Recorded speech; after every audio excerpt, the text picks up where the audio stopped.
Hey everyone, today I want to talk about ideology according to Louis Althusser.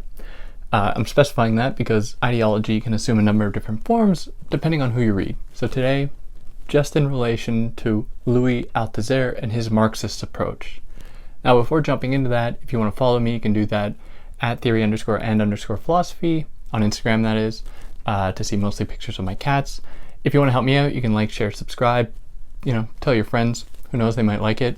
If you want to help me out monetarily, you can do that with the links below, but no pressure. And if you're listening to this in podcast form, you can find the video on YouTube. And if you're listening to this on YouTube, you can find it in podcast form pretty much anywhere you get podcasts, but there's a link for it in the description, and there shouldn't be any ads there, which is obviously better than ads. Now, let's jump into it. Now, I should say, because I can't just whitewash this, Louis Althusser was a pretty problematic dude for a few different reasons. I mean, he's pretty famously said that he didn't read half the stuff he claimed to have read. He killed his wife. Very problematic man. So I'm not just going to pretend that doesn't exist.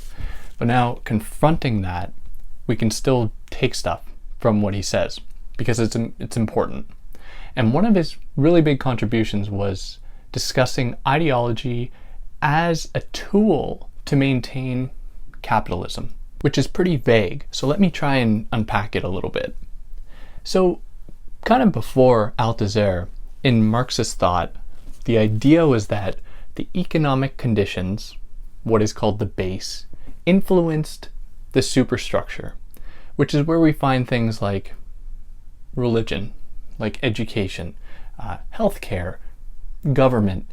All of these institutions were a product of the specific economic conditions of the time. And so a materialist Marxist approach could ostensibly look upon any kind of social organization and determine how it operates according to its economic conditions just by looking at them. So it could derive from those conditions the reasons why various superstructures or certain elements or institutions within superstructures operated the way that they did. So Louis Althusser, reading this, had a problem with it because he was like, well, this communist revolution isn't happening. People aren't rising up and overtaking their capitalist overlords. What's going on? And for him, he wanted to ascribe more value to what was happening in the superstructure than just saying that it's just a product of the economic conditions. So he added to that formula to say that actually there are some pretty important things going on in the superstructure to maintain cycles of exploitation. So what we learn in school, what we learn in, if you're religious, what we learn in religion or church or whatever, what we learn from our politicians, all of these things are meant to keep us waking up in the morning, working our 9 to 5, so that someone can extract surplus value from us, through surplus labor, and essentially continue the cycle of exploitation.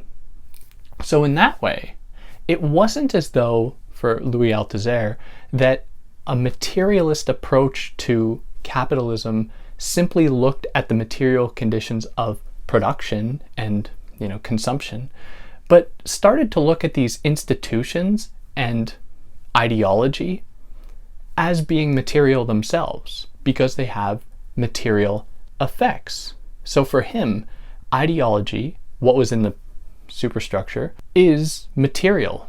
It can be traced to the economic conditions, but it has real effects in that it also continues certain cycles of exploitation. Now, he attributes certain status to some institutions as opposed to others in this formula, where he says that some institutions operate in a more direct way to maintain these cycles of oppression. Now, these are what he calls repressive state apparatuses. Now, these are probably the most overt examples would be like the police, the military, intelligence agencies, any other kind of disciplinary institution that punishes people for falling out of line. Now he contrasts that with ideological state apparatuses. And ideological state apparatuses maintain a certain ideological status quo in a lot more gentle way, like schools, hospitals, religion, that don't, stick a gun in your face and tell you to operate a certain way, but, they operate by a logic of exclusion if you fail to accommodate what they expect of you, which is a kind of punishment in its own way, but it's not direct. So we have these two forms, these two kind of institutional formations that maintain ideology in a specific way. You have the repressive state apparatuses and ideological state apparatuses. One of them is more direct and more punishing. One of them is appears to be more gentle, but is meant to maintain the status quo. Now this kind of dovetails with another pretty important idea in his work, and that is the idea of interpolation, where he says that within ideology, people become subjects, and they become subjects through what he calls interpolation. Now, interpolation from the French, interpeller means to hail. So he gives the example of a police officer yelling at someone, begging their attention, saying, "Hey, you there." And in that moment, you don't see yourself as, an individual that is free of their own devices. In that moment, you are suddenly a subject to that powerful person's gaze. And you shape yourself in that way. You respond in a very specific way, whereas if it was just some random person on the street, you wouldn't have that same kind of embodied response. So here's another example about how it's material in that it has real effects, but it actually constitutes us as certain kinds of subjects in that way.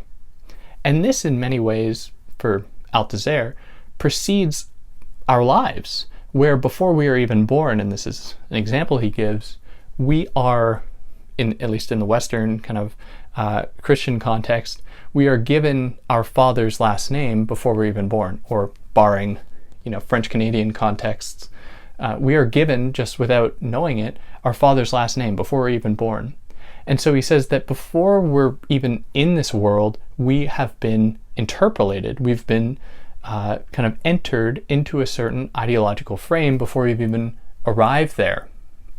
And all of these mechanisms are necessary to just use a pretty vulgar term, to just kind of brainwash us to keep us within line and to keep us operating in a very coherent, formulaic way.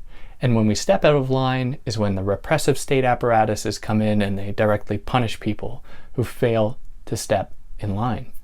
Now, one example that we can think about with this, in how this ideological system that we currently find ourselves in is meant to protect capital and is meant to protect capitalist interest, we can think of the ways in which, after the 2008 financial crisis, only one person, I think it was only one person, was given jail time for, the predatory actions of many, investment bankers and all of these other very predatory capitalist efforts done by people to essentially enrich themselves at the expense of millions, maybe even upwards of 1 billion people.